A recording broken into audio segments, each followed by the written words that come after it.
Okay, we're waiting for a couple council members, so please hang on, and then the work session will shortly start.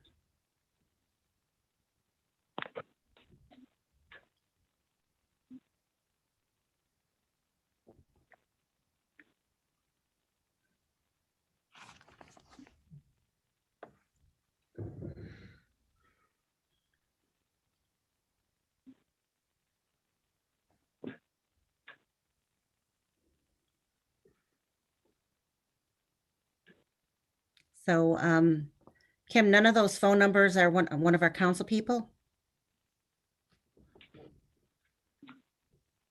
Not that I have.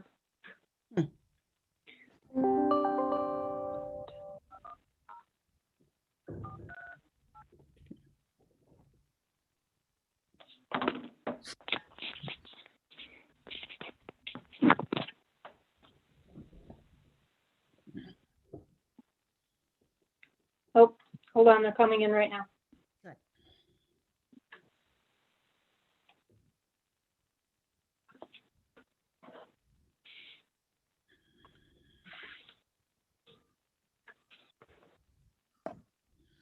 Okay, we're streaming live. We just wanted to wait for the last two council members to join us.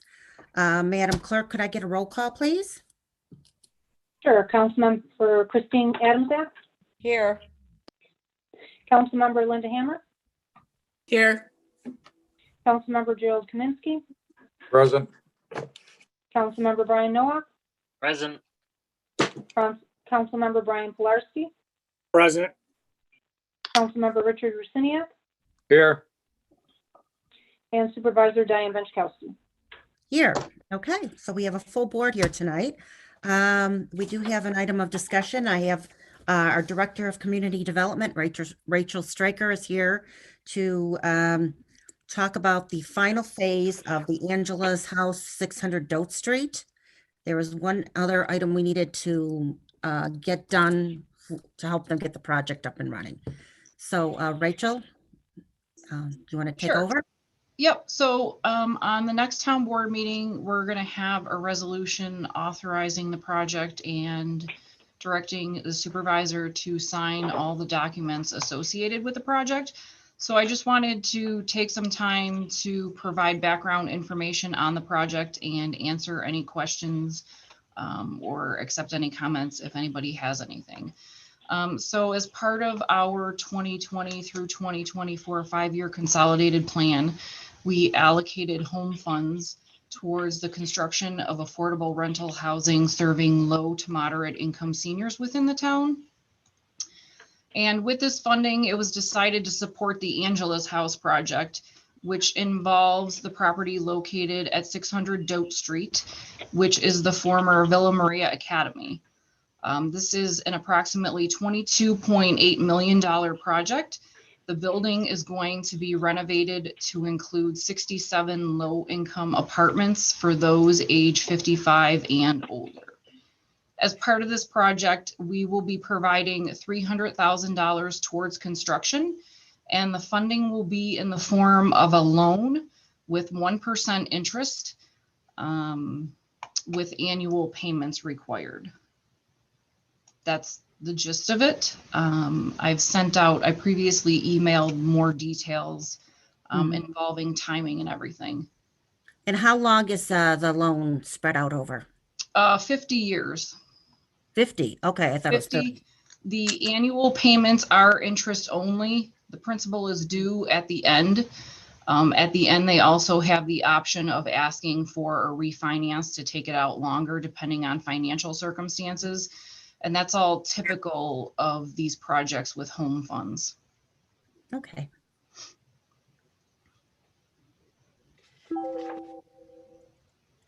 Does anybody else have any questions on how this works? Yeah, Rachel, Brian Nowak here. You mentioned that this particular structure of the loan was typical for home funds. Are there situations where, let's say, 30 or 40-year loans would be granted, or actually, let's just leave it at that for now. Well, shorter loan period. So home affordability requirements depend on the dollar amount of funding that's put into it. And the term of the loan is typically coincides with those affordability requirements. In this case, it's 30 years, but the developers requested that it go out 50 years because of other funding sources that they have. So the 50 years actually coincides with the other funding that they have. So at the end of 30 years, we would review it, and most times it would go out anyways. So we just added the extra 20 years and still have that clause that if something happens, they can refinance it if need be. Yeah, I mean, I asked because by the time this loan period will be up, I'd be 84 years old, you know? Yeah. And I wouldn't be in a position to weigh in on whether or not they should get an extension. But if this is typical of that situation, you know, that answer my questions for now. Thank you. And the interest payments are required annually. Mm-hmm. So suppose a situation where the interest funding isn't, the interest payments aren't made. Would that strike a situation where these folks would have to pay back the principal, or what happens in a scenario like that? There's clauses in the contract that address default. I don't know off the top of my head what they involve, but there are clauses in the contract that do address default. And would you have a copy of the contract you can email to the to myself and the town board? Yes, I'm actually working on the final tweaks and drafts and stuff, but we'll definitely send that along. That'd be great. Thank you. Yes, that would be good. So that'll show up on the next board meeting as a resolution item. Correct. Okay, and then we should have the contract by then. We should, yes. Yeah, because But that'll, we'll make sure we include the clause in there that it's subject to approval by the town attorney yes. prior to signing. Good. Anybody else have any questions for Rachel? Well, great. Thanks, Rachel. I appreciate you being here tonight, and No problem. I'm not sure if you have anything else on the work session agenda. If not, then feel free to go. Okay, thank you. Thanks.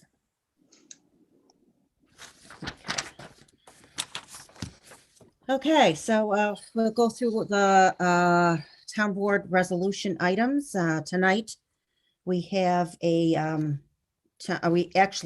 Rachel should be here because we do have her as part of the public hearing. It's regarding our 2021 annual plan for the community block grant funds and the home program for the next year. Resolution 1 is the transfer of funds. We're going to see a lot of these now. Usually at the end of the year, we have to transfer funds from one to another. Are there any questions on that? Number 2 is the warrant. Just chime in. Number 3 is the resolution regarding who should be designated to file financial disclosure statements. Any comments, questions on that? Well, I think there were some questions on it, Diane, but it's like I said, you and I talked to some of the other council members, and I'm just concerned. So there's a continuance in all the departments. Somebody gets laid up, somebody gets sick, for weeks or months or whatever. The people that would take their place, I would assume, would have to have the financial disclosure statements in place.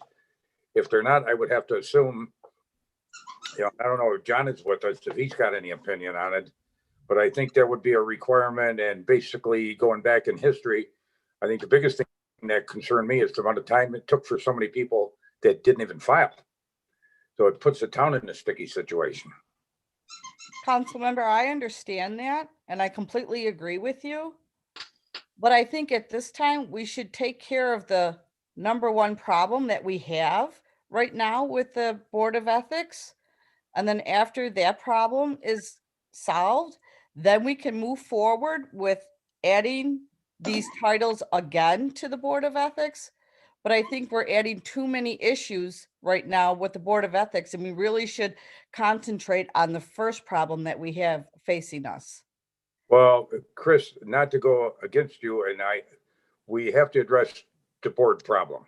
But I think the biggest thing we got to be concerned about first and foremost, and like I said, I'm just using the town clerk as an example with her deputy. If she does not have the final financial disclosure statements, it restricts her on what she can do if she had to step in place for Kim.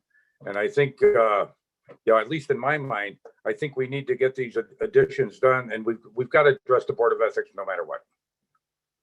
We've done it for 2 years now, Jerry, without these titles on there. Oh, I We agree. can't I wait agree. another couple of months before we figure out what we're doing with the problem we have right now. We Well, can't here's wait my 2 more concern months. as an example, Chris. Right now, being audited by the state controller's office. We probably never would have known about these financial disclosure statements if that did not happen. And I think we have to protect the town from anything like that. And that's why I think these need to be put in now, and hindsight's always 110%. What happened last week, last month, last year, doesn't matter, but I think it's a necessity at this point in time. Anybody else got an opinion on it?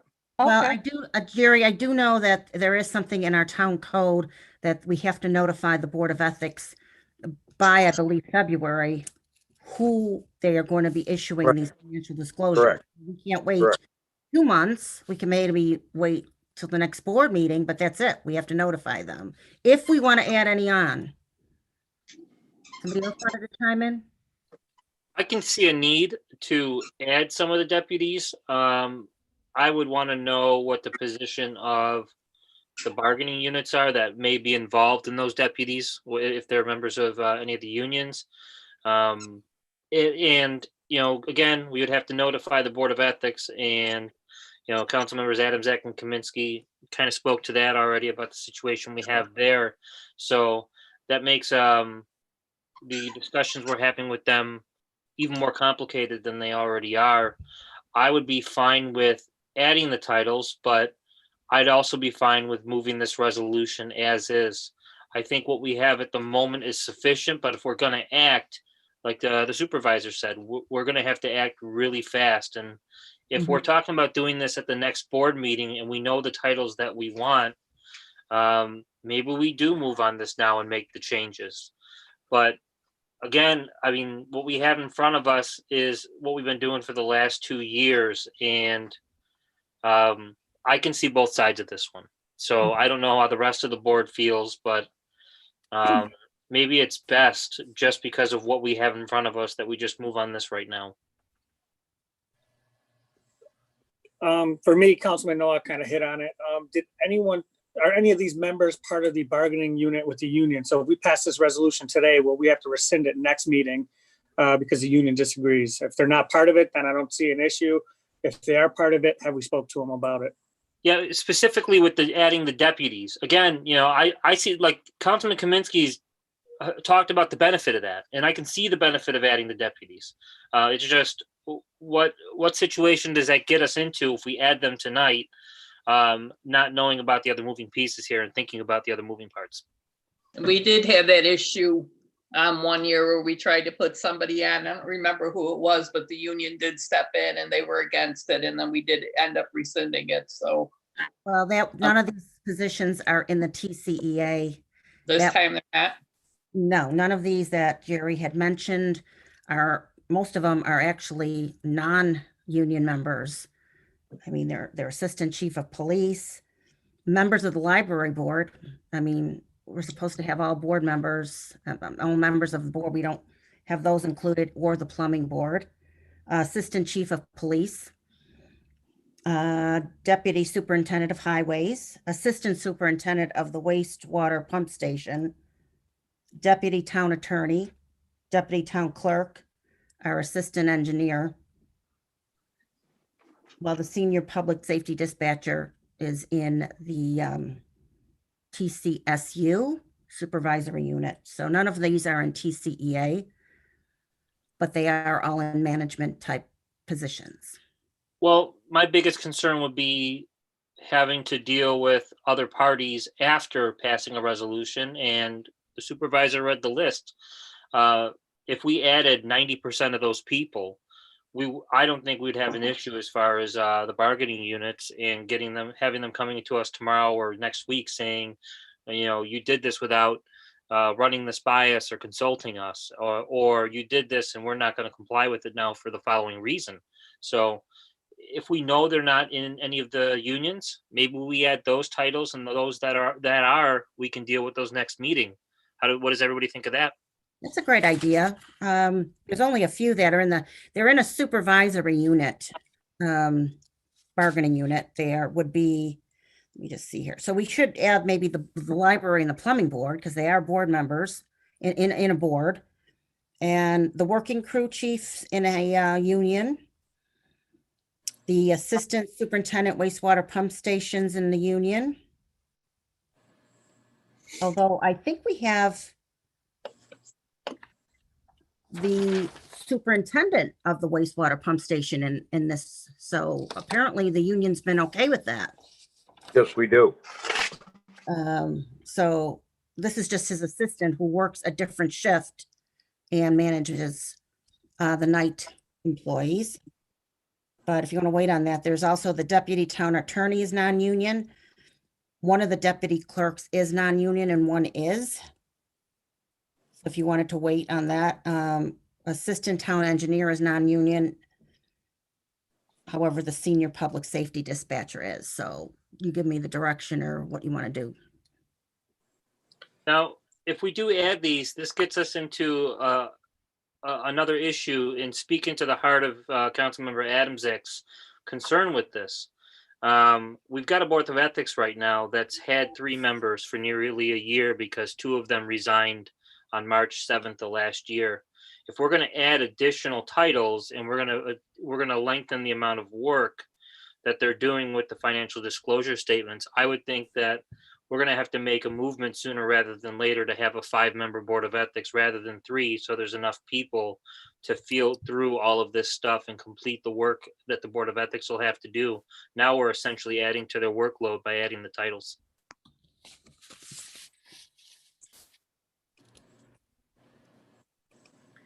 So, Councilmember Kaminsky is, it's Linda Hammer, I guess. John's Yeah, better. there isn't all that much that they have to do on a yearly basis. Their job is to make sure those disclosure statements went out, make sure they come back, open them, take a look at the pages and make sure everything is filled out, and then put them back in the envelopes and they get boxed away. And then after that, unless there's a problem with disclosure statements or something comes up where, there's some kind of ethical question that they need to look into, there really isn't all that much, for the rest of the year. No, that's pretty much what it is, Linda. There Yeah, isn't much more than that. no. So I mean, really, even if we did stick with a 3-member board, it's hard, Brian. It's really hard to get people to join a board and stick there if, there's no pay involved, to be honest with you. So, I mean, it can go either way. I mean, we can go with 5 if we can find 5 that are interested. Yeah, I would think that if, I don't want to jump the gun here or speak for anybody. I'm speaking for myself and only making a suggestion here that Mhm. maybe putting an ad in the B or putting an ad on the town's Facebook page that we're looking for people that are interested. And those are a couple ideas. I don't know what the process has been traditionally. And again, I don't want to get too far into making suggestions and jump the gun here, but those are a couple things we can do. I can come up with some more ideas and work with everybody on how to go about that. But the other piece of this is, we have a compliance rate. I'm going to be very modest when I say this, that's less than 100% right now. So if we add more titles, do we make that imperfect situation worse? And again, this goes to one of the concerns that Chris was bringing up, whether it was directly or indirectly when she was talking about this. John's been trying to chime in. John? John? Yeah, sorry. We're talking about resolution 3, right? Correct. Yeah. Yes. I don't know if I have a different resolution on my packet, but the titles that the board is referring to that are not included don't seem to be on this resolution. Am I missing something or, No, Correct. no. The online That's what- version, and that's not stated. pardon? What they're proposing isn't showing online or what the public has right yet.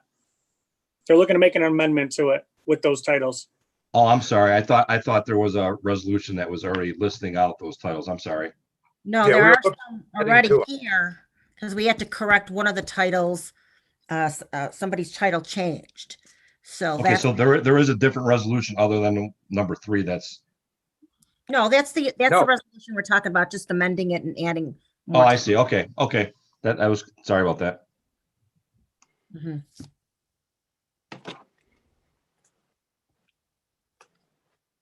So what's your opinion, John? On which part? You know, as far as, just using the deputy situation, if they had to step in, would they be able to do the job fully, of the department head, even though they did not have their financial disclosure statements in place? I can see it from both sides, and we the board members who were on a couple years ago and we discussed this, we discussed it at length, and we had amended it before, and I think the pointed issue was those people who are in policy making positions, that's Right. what the law says, and the public officers law says regarding this. So and I could use a simple example as Anthony in my office versus myself. He clearly is not. I am, although I don't make policy, but I carry it out at the direction of the board. Jennifer, I guess that's questionable. I mean, she works at the direction of me and the board. But if you have a deputy, say deputy highway superintendent or deputy in Kim's office, and they're on extended leave, then they would certainly step in, to a real deputy situation, which is what it's intended for. However, if I'm being asked to fill one out, but I'm not in that position right now, in the anticipation of being in that position, I mean, that might never happen. I mean, so I guess it's a judgment call for the board, but I do see your point. If somebody does have to step in, and if they accept that position as a deputy, or then if they don't want to fill one out, they have the option of declining that position and saying thank you, but I'm not interested because I don't want to air out my family's businesses or whatever the case is. But I can see it from both ways, and it really is a judgment call. I would just really focus on, is that person in a policy making position? If they're there temporarily, maybe you could say no. I mean, if they're going to be there long term, I don't necessarily agree with the fact that if they're going to jump into that spot, now they necessarily have to fill one out. I mean, unless it is obviously in the resolution that you would put in the town code. So I guess, that's, if you're contemplating that, then whoever position should definitely put it in, so it's there. But just, those folks are gonna have to be on notice. They're gonna have to fill it out. So don't we kind of have a big gray area to begin with, not even discussing the titles, because we appoint board members in our January resolutions. We don't collect these financial statements till April, due in May. So there's 4.5 months, 5 months before a board member has to turn them in, anybody on that list. And at that point, they've already made a lot of decisions for almost half of the year. And then by the time we put the pressure on them to get these financial disclosures, they could bow out and say, hey, I'm done. I want to resign from that board. And they've already made an impact on decision-making in the town. So there's a big gray area there to begin with too. If I can just comment on that. Yeah. Well, I mean, a perfect example, and I don't want to be too descriptive because we're in a public meeting, but what the board and what the town is going through exactly right now. Yeah. There's a reason for policies and procedures in place that certain boards need to act on what their responsibilities are. And if they don't, then the town and other boards find themselves in a position that, we're dealing with right now. So, that's a perfect example. And the reason, what I'm referring to is specifically that purpose, why the financial disclosures are filled out is specifically for that reason. I mean, so it is, 99 out of 10 times, it might not be an issue with most boards or people, but when it does come to roost, there's those documents are important. Well, don't forget these that will be filed this year will be reflecting what happened last year. They're going to be 2020 financial disclosure statements. Whatever their situation was as far as financially in 2020, Right. not these first few months at all. That won't be filed till next year.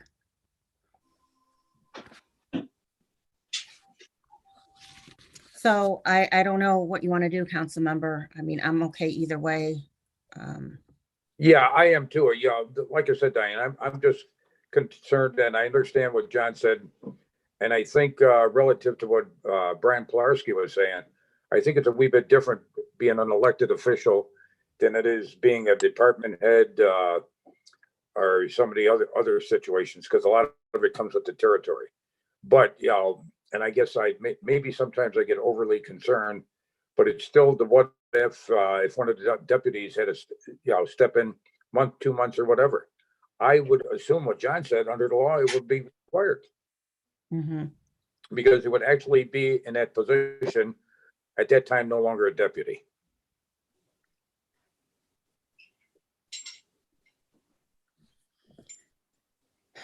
So we have until the next meeting. Linda, do you think we should pull this and do more research on it, or do you want to just move forward with it like it is?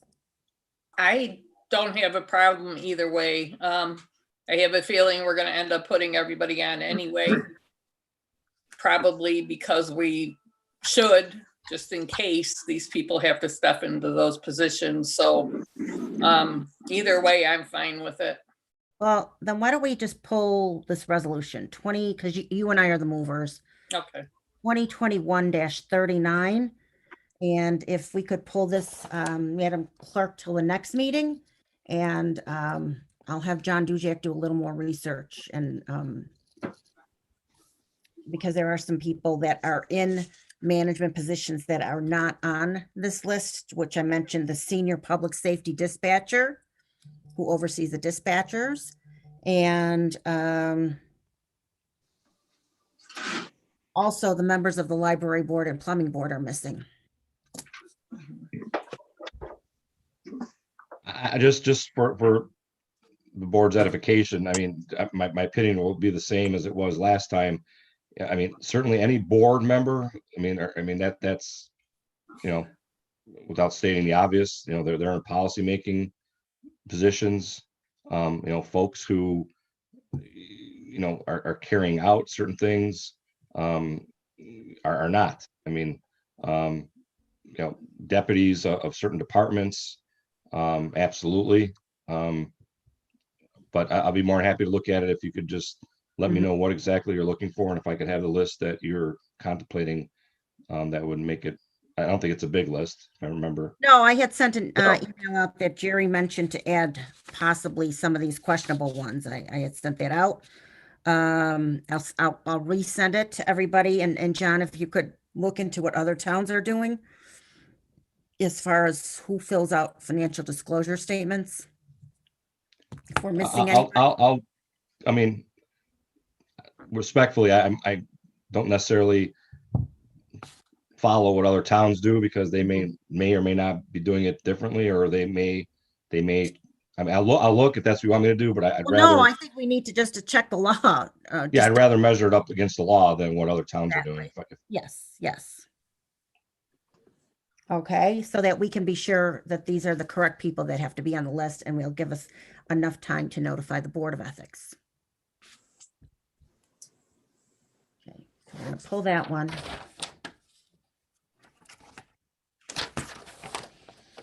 And we, number 4 is we're going to amend the reappointments to the Veterans Affairs Committee. Councilmember Pilarski, did you have any comments on that? No, we just had a member on there that was no longer the liaison for Erie County as the Veterans Affairs Committee that was on there. So we pulled him off and that's why we're making that amendment. Okay, anybody else have questions? Okay, we have an award bid for a new refuse packer truck for the sanitation department. Scott Cole, are you on?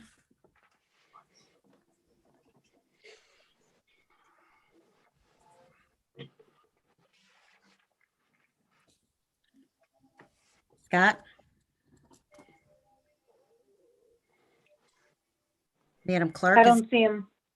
I don't see him. He did, he was invited, but I don't see him.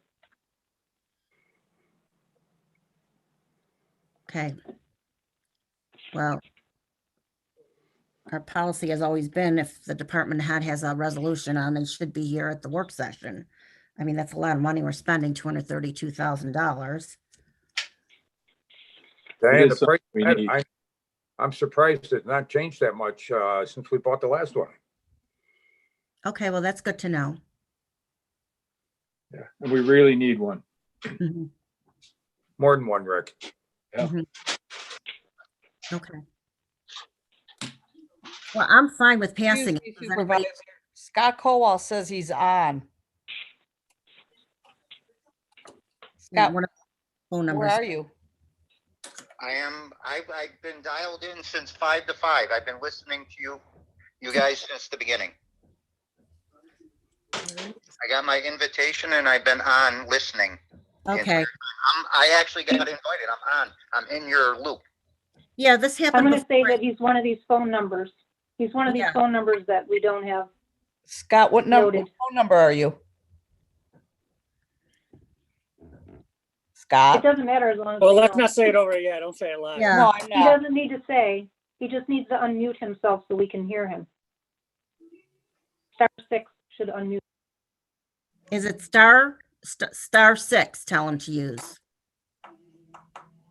Or we could just move forward with Chris having her speakerphone like it is. We heard him just fine now, so Mhm. there's no other delays. Can you guys hear me now? Yes, we Yeah. can. Okay. Sorry. That's all right. So, I've been here since 5 to 5 listening. I know, I saw that phone number. I wasn't sure whose it was. So do you want to speak on this Packer truck? Yes, sure. I know I heard Jerry say a few things while I was trying to talk to you guys. This is the first year. The bids haven't really changed. They've gone up a little bit, just like I think Jerry touched base with a few minutes ago. It's a little bit more than the previous trucks, but I will get in contact with, make the numbers work so we can have this Packer when it arrives later this year. Mm-hmm. Okay. Does anybody else have a problem with it? No, but I've got a this is just curiosity. What did they give you for a delivery date? Nothing. I had to check with fleet maintenance with Kevin. And if it was from the last 2 years, Jerry, probably September, October were the other last two trucks. So it's probably, 6 to 8 months. At least. Yeah, I believe every- October was the last two trucks, somewhere in that neighborhood. yeah, I think you're correct. Well, everything is slowed down, Scott. Oh yeah, nope, I don't disagree. And you and Ricky would probably be the two best guys to know that, being in the business. Well, and honestly, and I think you heard me. I was really shocked that the price is as good as it is. Yeah, I kind of like I said, expected more. Yep, I was a little surprised, but I knew it would probably go up a little bit after a couple of years not having one. Yeah, I'm good with it. Same here. Okay. All right, so let's move on. Thank you, Scott, for being on the call. Okay, no problem. Okay, so the next few items are award of bids. I see Rick Colburn's on the phone. Rick, you want to real quick go explain these award of bids?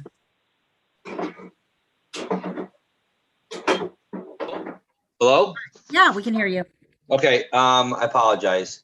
Yeah, these are for the services for bids for housing. Is there any questions to those or just anything specific?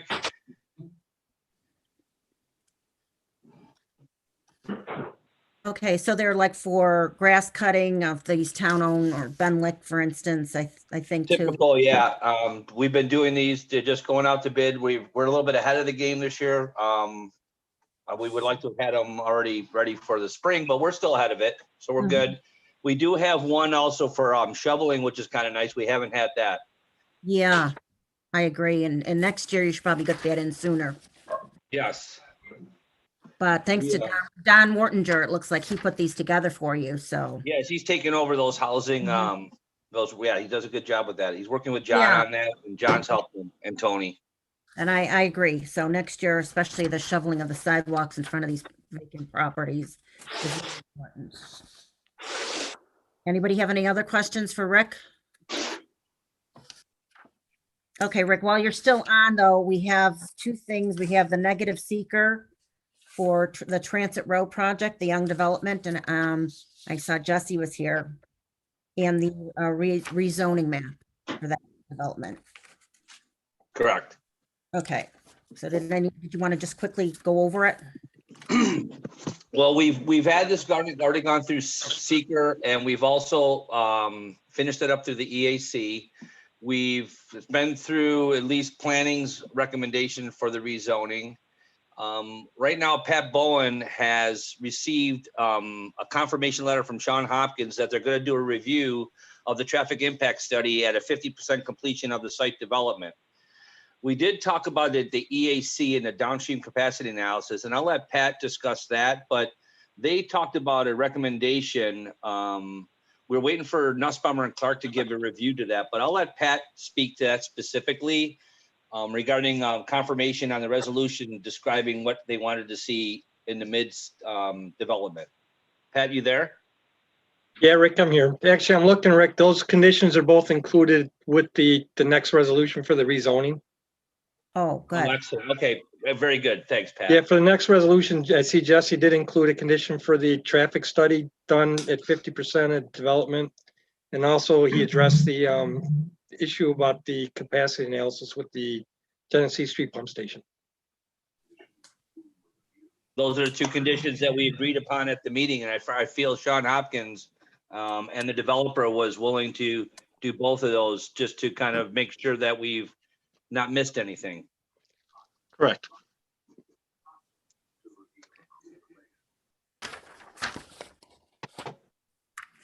Okay. Does anybody have any questions? This is a very big project, so. Yeah, now- I had a question about the wetlands. Supposedly they were going to relocate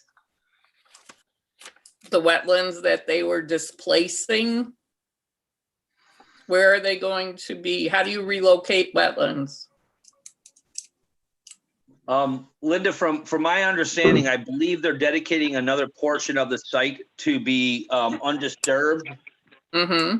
If I'm not mistaken, that was their intention to preserve a minor impact to a corner of the wetland area that's been, and to mitigate that, I believe they've actually expanded their scope of the wetlands reserve that into a non-development or a conservation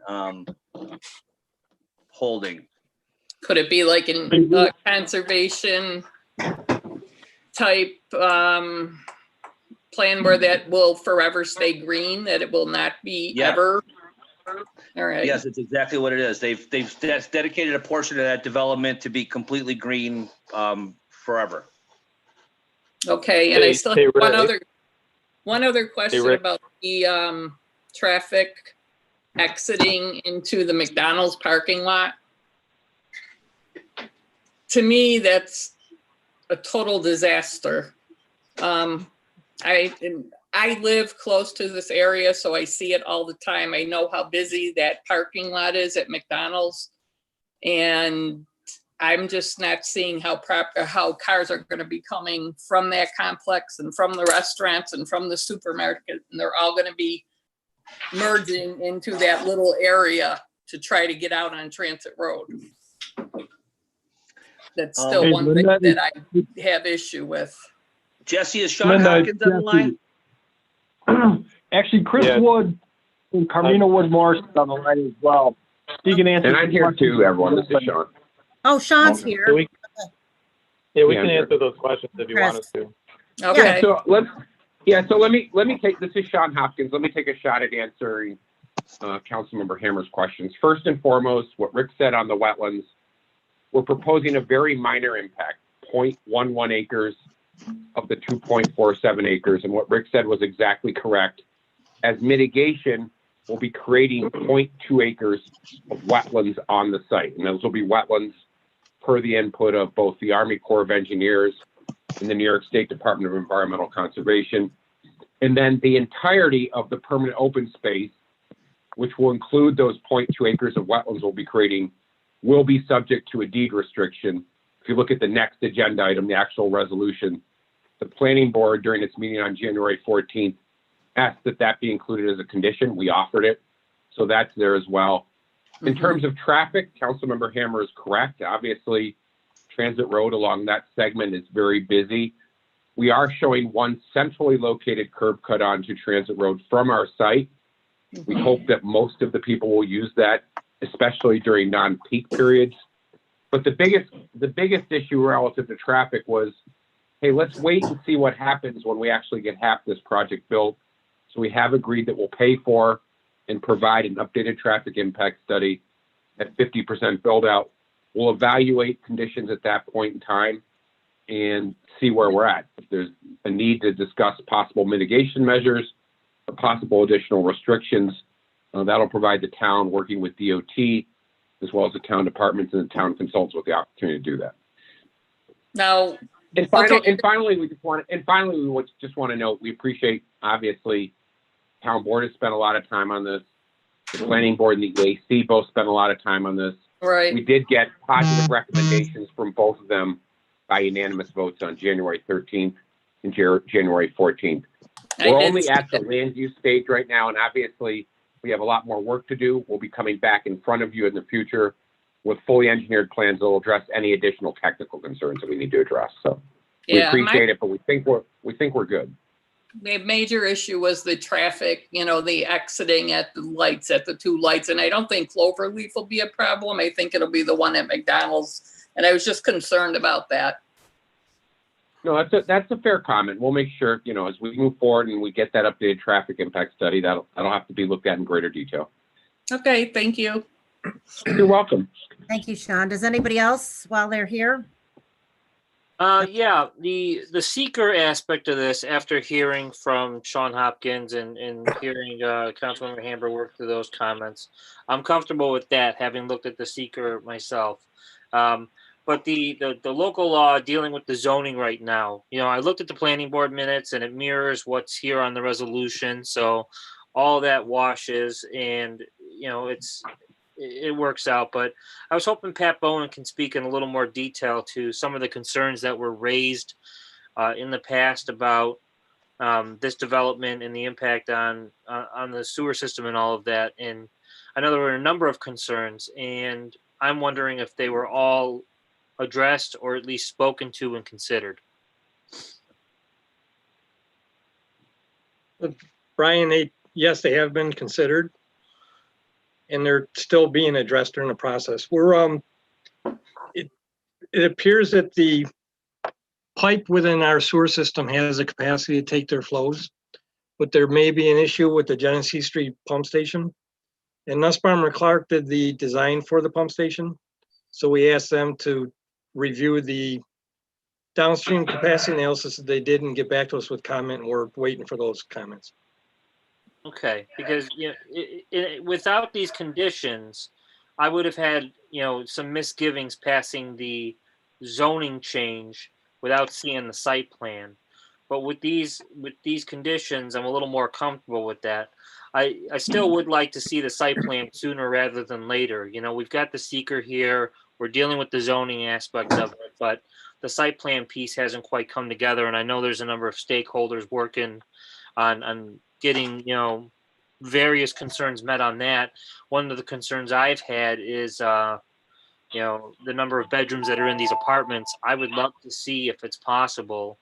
I'm not asking for additional work to be done here, but existing market analysis or rationale behind the number of units that are there and the number of bedrooms that are going to be in each of the units that are fitting in with the market. If that's something that can be provided to me prior to passing a site plan, I'd like to see that.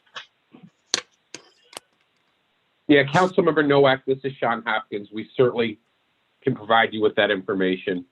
What Pat Bowen said is exactly correct. I do want to note that pursuant to the DEC's inflow and infiltration policy, we will have to make a sizable either financial contribution or pay for upgrades in the downstream sanitary sewer capacity system during wet weather conditions. So there is one topic, that particular pump station had indicated needs to be taken a closer look at, but there will be a pretty substantial payment that will be available for any upgrades that are needed. So that's a work in progress.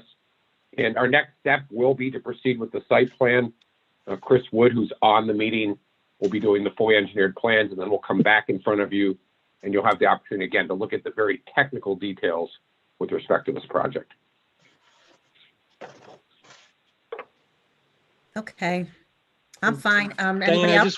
this is Yes. Pat. I just want to add, just for the board's information, in most cases, the developer wants to wait until they have the rezoning before they go into the full design of the civil site plans.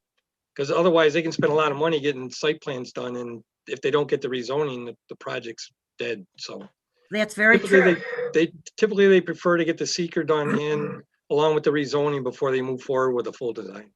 Totally. Understood. That makes total sense to me, Pat, and I agree with that. And, you know, I think there's a lot of benefit that can come from this, and that's why I'm willing with these conditions to move forward on it. Okay, thank you. Okay, thanks. Anybody else? Okay, resolution 13 and 14 are bonding. Brian Kraus, are you on? Do you want to? This is just, we've already decided on these highway and drainage, right? Yeah, we've previously talked about these items. The only thing, you know, of note is that, you know, the pavement portion of pavement bond resolution is only for 250,000 because we already had previously authorized 750,000 last year. So everything's the same numbers that we talked about earlier. We have the debt service in our budget in order to make those payments. So it's relatively routine. Okay, anybody have questions for Brian? Okay, thanks, Brian.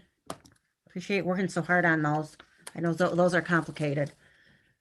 Lisa Bolognese couldn't be here tonight, but she did send some emails. She's actually sick regarding some of her resolutions. The next one is the battery backup system upgrade, cybersecurity firm, and technical infrastructure risk assessment. She's pretty thorough, I think, on her resolutions and explaining it to the board. Does anybody have a problem with any of these? No. Okay. The next one is engineering and sewer departments to assist the village of Sloan. We have Pat Bowen on. Anybody have any questions on that? I mean, that's pretty routine for us to do that. That was 18 and 19 is assisting the village of Sloan with repaving. Any questions on that? Okay. The 20 is approving Hodgson Russ a waiver request. This happens a lot. We've done this in the past when they're representing another client, but it's not really a conflict of interest for us. We just have to give them this waiver. Anybody have any questions for John Duziak on that? John, did you want to speak? Yeah, just for clarification, if the board recalls and we got involved with the opiate lawsuits, we have an attorney, local attorney that's a liaison to our New York City attorneys. And Hodson was approached by a group of pharmacists to assist them. I cleared it with both attorneys that are representing the town. There's absolutely 100% no conflict whatsoever that would affect. They're not defending anything. They're not they're just assisting them on that. So I clarified that with both local and national council. Thanks, John. Anybody have any questions for him? Before we move on. Okay. The next, the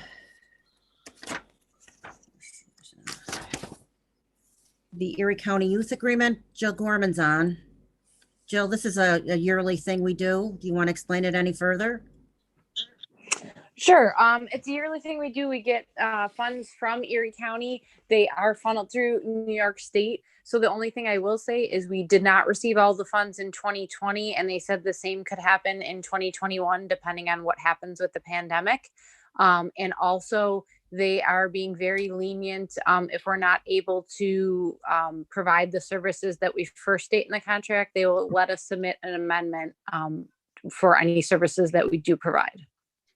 Yeah, I noticed there was in the attachment, there was no schedule. Yeah, we're not doing anything like that. They said to just give us a quick quick overview. Yeah, Well, they're not, they're looking, it's a very pared down RFP this year because they understand that everybody's really limited in what they can do. I've also added more full-time salary into what we're claiming because it's just easier, and that way there'll be no issue if things continue like they're doing. So okay, anybody have any questions for Jill? Thanks, Jill. Okay, 22 is to reestablish town board work session and meeting dates. Councilmember Adamczak and Councilmember Nowak, did you want to? Oh, I see Linda waving her hand. Well, I was,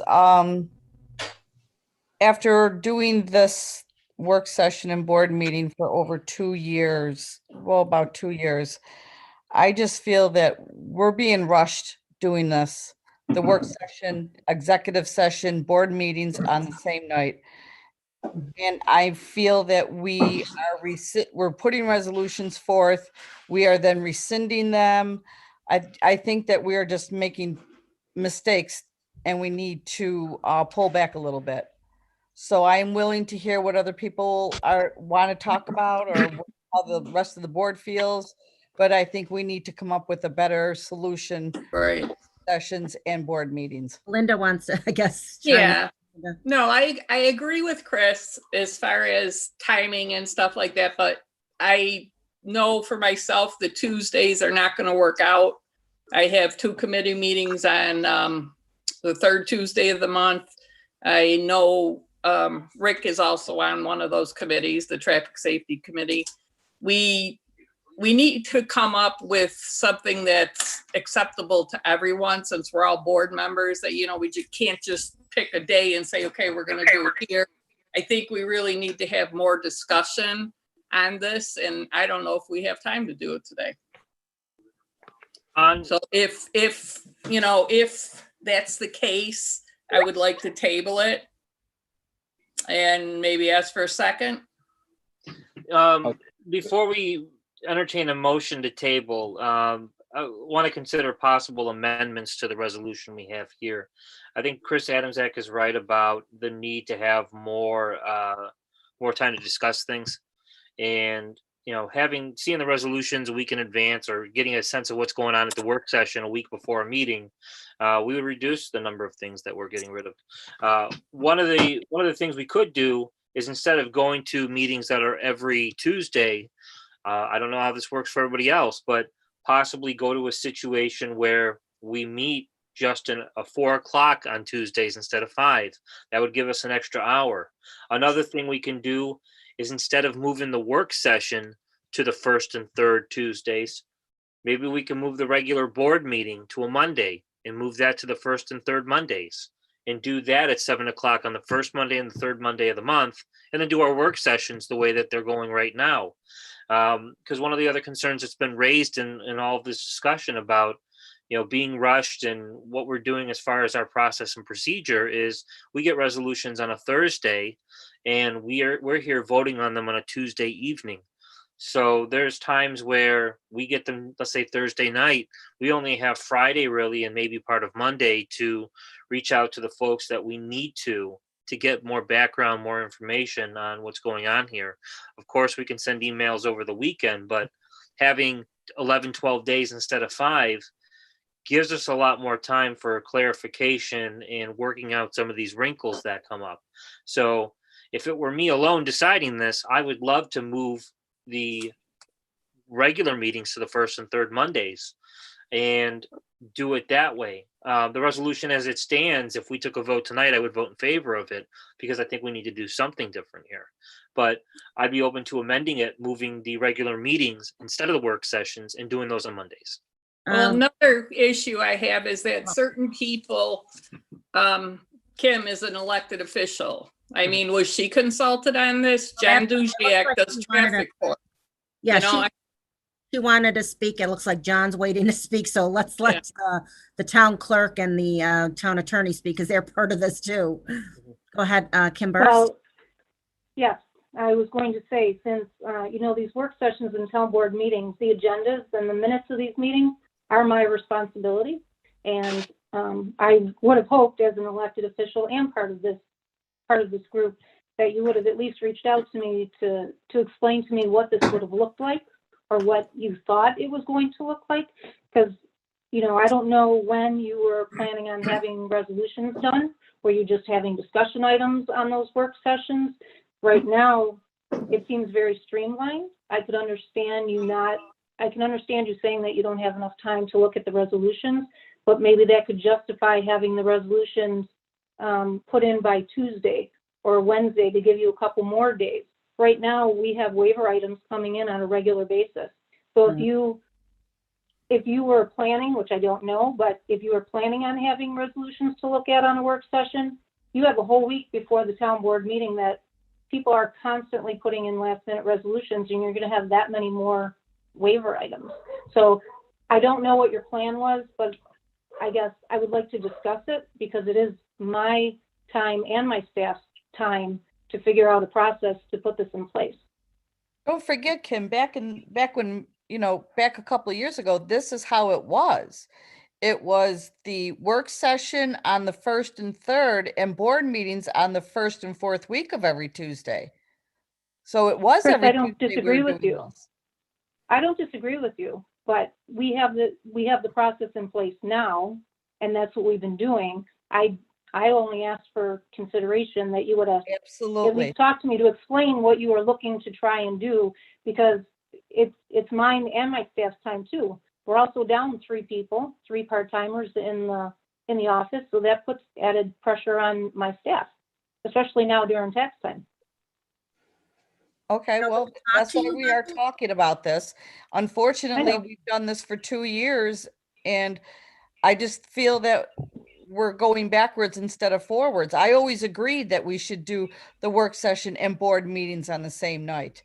But I feel that we're putting resolutions in, then we are rescinding them, and then we're putting in different resolutions. I just don't think we're getting enough time to talk about these resolutions at a work session, because then we're going into an executive session, and then the executive session, we have to go back into the board meeting real fast.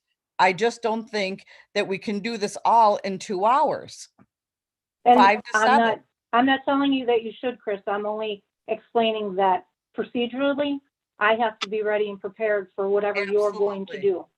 Absolutely. And that's why I put it on that's why we're talking about it at a work session. Is anybody opposed to a 3-hour work session? Wait, Jen, you still couldn't make it, right? Well, let's hear from John Duziak. Yeah, I mean, respectfully, I mean, obviously it's the board's decision. Ultimately, my office will ultimately accommodate whatever way we can do. But when we discussed, or when this was an issue some time ago, just when things go back to normal, I have traffic court on every other Tuesday, which would correlate with that meeting, which starts at, I like to get there by 4:30, 5 o'clock, depending on the caseload. Certainly I wouldn't want to hold anything up, but if there were issues that I needed to be there, you know, it's difficult to ask Jen because she already covers the zoning board. You know, and we alternate on traffic court. You know, that was an issue when Melissa was here as well. So just for whatever that's worth, I just, you know, in the event it happens, I may or may not be able to make it all the time, or at least for a portion of it. So me personally, I mean, I was always against, separate nights, but I agree with both Brian and Chris that I don't think we're being as productive as we should be and could be. We're rushing through things. 2 hours definitely isn't enough. I don't know if earlier is the answer. I know I may run into conflicts with that with my day job. If I have 4 o'clocks or a meeting that starts at 3 goes over. So I may run into issues on that. I mean, for me, it's easy to block out, just say, look, at every single Tuesday evening from 5 o'clock on is town board meetings, whether it's a 10-minute work session or a 10-minute board meeting or 4 hours, 5 hours. It's not that I want to be in meetings all day, but it's something that I think we would produce a better product at the end of the day if we were all to be able to work longer and effectively. And I don't think we're doing that right now. We're rushing through things. I mean, for example, right now we're talking about this topic, but then we still have to go in an executive session, which I don't know, if that topic's going to take longer and rush through and then back into a town board meeting at 7. So everything's got to be wrapped up by 7. So I support it. If we were to vote on it today, I would support it. I'd also support entertaining other options. The first Monday does not work for me. I have a board meeting with my employers. I think we need to put some more time into this and Definitely. pick some different days, because it is a conflict for 3-4 of us already. So Yeah. we just gotta maybe pick different nights. And Brian Pilarski. Yeah, I think we should maybe table it and do some discussion in between now and the next meeting, and then bring it back to the table. Yeah, they can just pull it, but it would have to be Chris. Yeah, Chris and Brian Nowak would have to pull it. Well, Otherwise, can they table it just so it's brought up next meeting? Because all too often we pull things and it doesn't see the light of day. Yeah, again. I will table it. I'm not going to pull it. I'll table it. Brian Nowak, what do you say? It takes 2 to table. It sounds like you're willing to table, and Councilmember Hammer is willing to table. We got the 2. well, the tabling takes place in the regular meeting. John Dujak, did you want? Well, I mean, I'm sure everybody knows, but if it's distinction table versus poll needs to be voted on in 2 weeks then, so. Well, what I'm saying is this is why we have the work session now. These are not, we're not voting on these right now. We're just discussing these. So No, I know, but I'm just saying you guys are discussing tabling versus polling. Right. Yeah. And I mean, if you the guys are tabling would have to take place in the regular meeting tonight. John, so. John, I have a process question. Suppose it were tabled tonight and raised in 2 weeks. At the regular meeting 2 weeks from now, we can make amendments to the resolution at that time, correct? Yes, but the town rules state that it needs to be voted on. You can only table it once.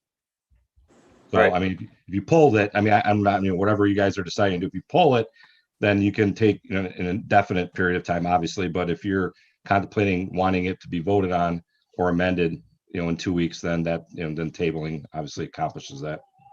Okay, yeah, and that's the goal is to take 2 weeks to really iron all this out, and then at that time we've got the item, pull the item back from the table, make the amendments needed, and if we don't have the votes, we don't have the votes at that time. Then you would have to table that at the regular session. I mean, I'm fine either way, so no problem with it. And I But think I at have a- this point we will add in Kim and John on the discussions.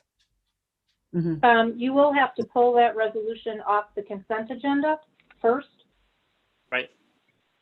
And then you can table it from there. But I believe, if I'm not mistaken, I'm pulling out my notes right now, it can have a second table, but it has to have a majority vote That's in order correct. to have a second table. You're right, Kim. I misspoke. You're correct. Yes, it is. Kim, Jerry, I got a quick question for you. And I understand the position that you're in, and it's probably sometimes gotta be a little bit tough for you getting everything together, kind of, for sake of another term, at the last minute. Now, wouldn't it be much easier with the timing? And I just can't believe that everybody just puts these resolutions together on a Thursday. You know, this way it would spread it out, maybe even make it easier for you. You'd be surprised, Jerry, probably half of them are in ahead of time and half show up on Thursday. Well, it sounds like we got to get on some people's case then. Yeah, in my experience, I'm sorry, Kim, to cut And you now off. we have three, no, that's okay. And now we have 3 waiver items that came in after, after being posted on Thursday as well. Right. Jerry, how do you feel about these meetings? I think you know my feeling. Yeah, I've been for this all along. So it sounds like everything easier for everyone. it sounds like we're for it, but it's just a matter of figuring out what days is the real issue at hand here. Yeah. John Duziak? And my only question would be, what is expected of the work session? What are you expecting, that you're going to have resolutions, or is it just going to be discussion items? That would be my question to you. Am I going to have just an agenda, or am I going to have actual resolutions for you that you're going to review and then make changes to for the town board meeting? Speaking for myself, I wouldn't expect us to have too many of the resolutions. I would expect us to have a list of topics to discuss, and we would have to get that from the department heads. I think some of the responsibility here comes on the town board itself to communicate with the department heads to say, we have a work session at this time. What do you have in the pipeline that we need to talk about in brief? And as far as the resolutions going in on Thursday, I know from my personal experience working on this issue in the past on the work session dates that a lot of them do come in on Thursday. I can confirm exactly what you're saying, Clerk. That's half of them are coming in at the last second because you're making sure every T's crossed, every I's dotted, whatever it is. But I'm not under the illusion that we're going to have every single resolution 10, 11 days in advance. I think we'll have some, but I think this will also give us an opportunity to have open discussion and work through some of the issues that suppose a resolution's pulled in the past or an issue comes up. Sometimes they don't come back and with COVID, it's been a little different because of all the competing things we're working on. But having these meetings more frequently would give us time to revisit some things and finish some of the things we were working on. Personally, I would like to have the resolutions for the work session. Absolutely. I agree with you, Councilwoman Hammer. I think that's part of what we need to do for the work session is hopefully get these resolutions beforehand so that we can have conversations about the resolutions that will be at the next board meeting. Well, that's what we're getting now, though, Councilmember. Just so you know, this is a work session. We have the resolutions. And we got them on Thursday, Supervisor. So how soon are you going to want them before the Tuesday that you want to talk? If you're changing the work session, I think we have to let our department heads know that. Absolutely, we would. And we would have to give the department heads time to adjust too, because I would like to see every single resolution. But if we change these board meetings in 2 weeks, we can't expect to get every single resolution, let's say 4 weeks from now. I think for the sake of being humane and making sure that they can actually adjust to this, we want to give them some time, maybe as much as 60 days to really adjust to that idea of getting in every resolution at a new date and time. Because the new pattern of work sessions and meetings would be established. They would see how that works. They can rework their schedule. And we hear from a lot of our department heads, they're short this number of people and because of COVID, or they've got this going on and that going on. And they're up against the wall on a lot of different things. So to abruptly ask them to make this adjustment, I don't think would be fair. We have to give them some time to adjust. John, go for it.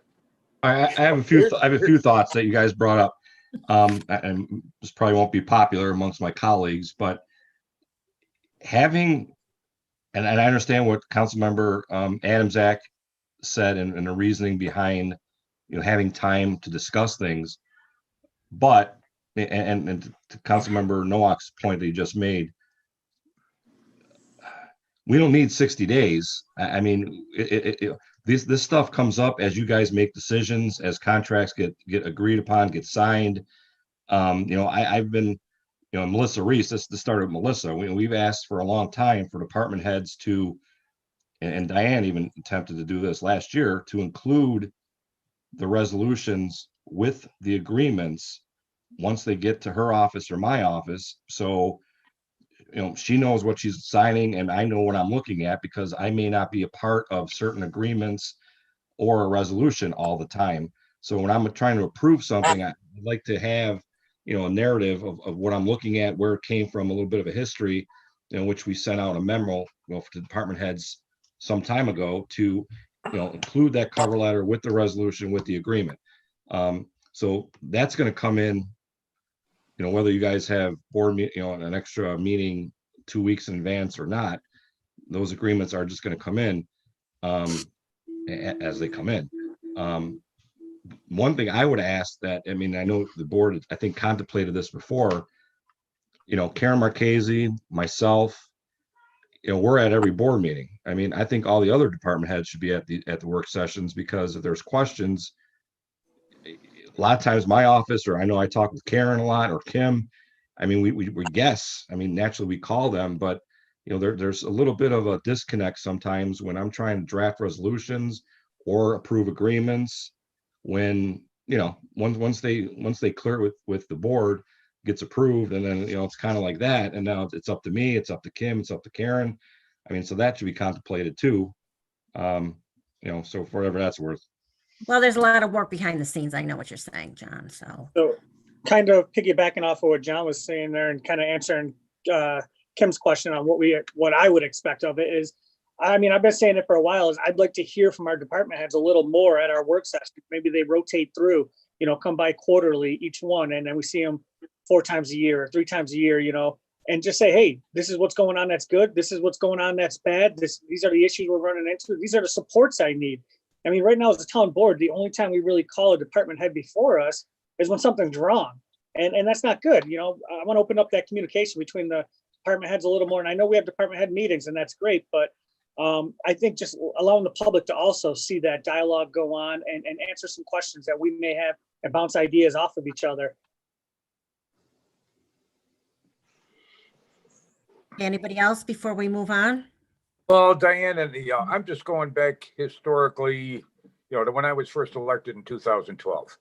Is that the procedure we had back then? And there were really no issues with it. And I think probably the benefit, and there weren't that many. I think we used to start the meetings at 6 o'clock. I can only remember a few that went on till maybe 9:30, 10 o'clock at night, maybe a little bit later than that. And it's like I said, just to use the last meeting, we were so close because we had to open a town board meeting. I think Brian Plarski never got to finish his sentence.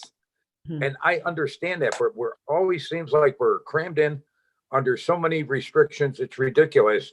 And basically back then, there were a few of the resolutions that would come up, contracts, all that were discussed at work sessions.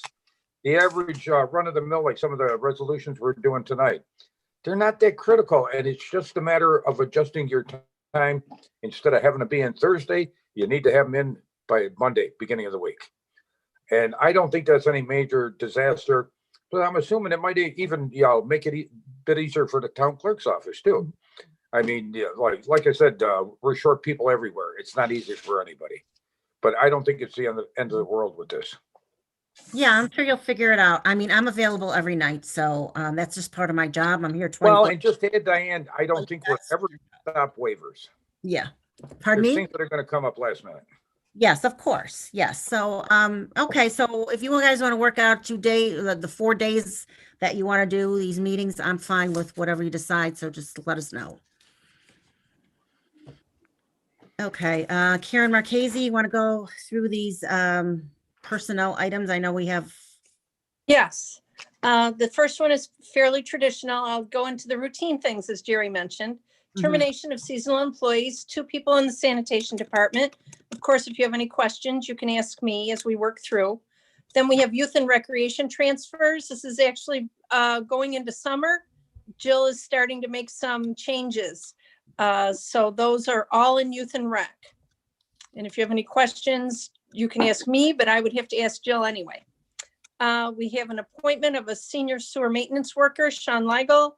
This is a routine, again, a routine change as a result of a memorandum of agreement with the TCEA.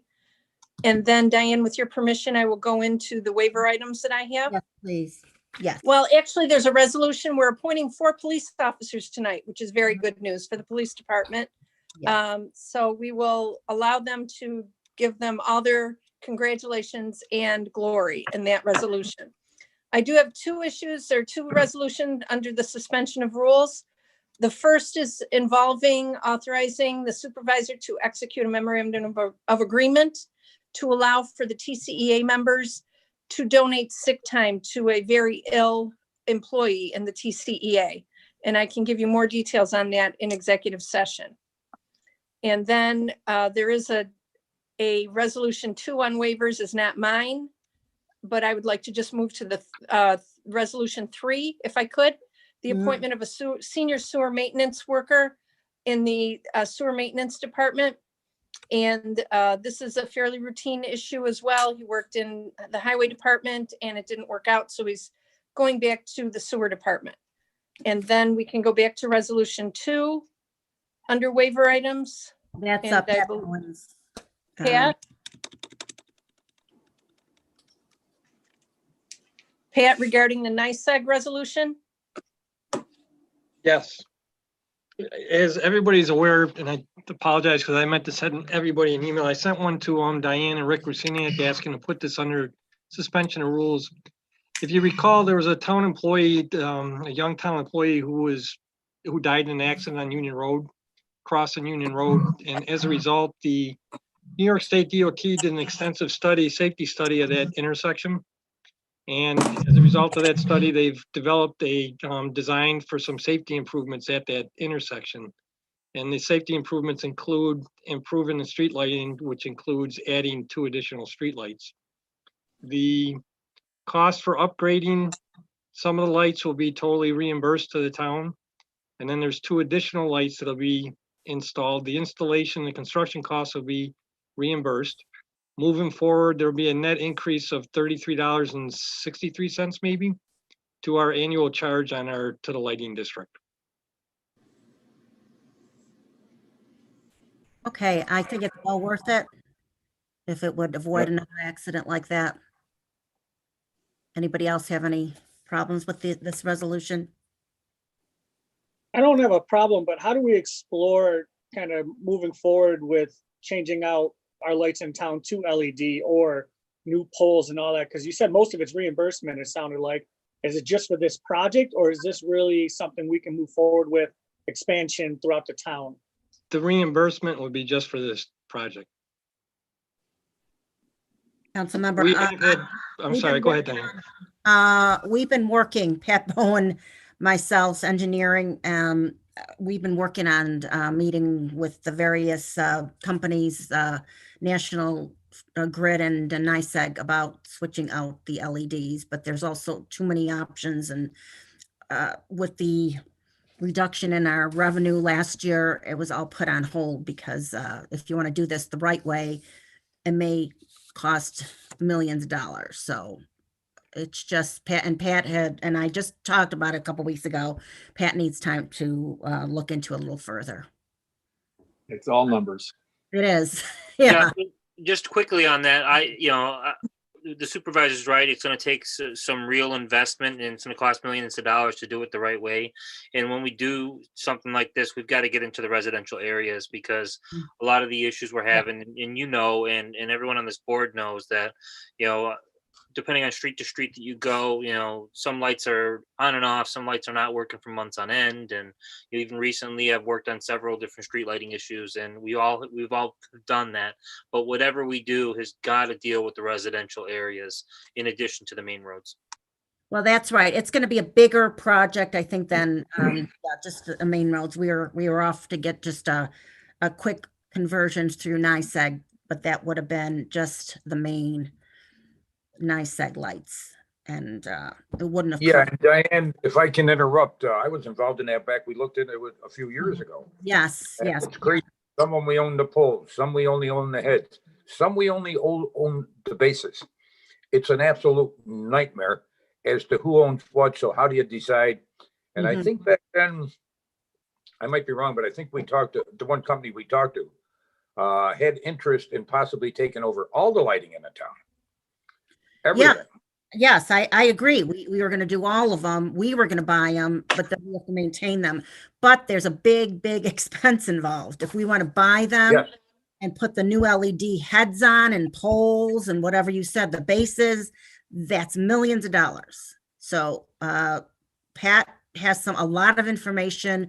We just I know he's been working on some critical things with this DEC consent order.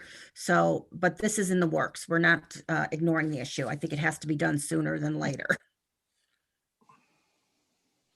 Yeah, that's something we'll be looking at, obviously, and work through with Diane and Brian Kraus and Yeah. figure out which way we think would be the best way to go and then present that to the board. Yeah, there's going to be several options. So I think that, thank you, Pat. And Paul Pawarski, I think, has quite a bit of information. He's been involved in some of this too. So, Yep, Paul's been a big help. okay.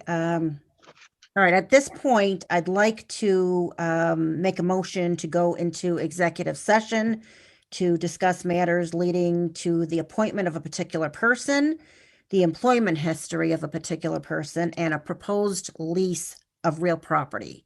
Could I get a second? I'll second. Councilmember Nowak, all in favor? Aye. Opposed, motion carried.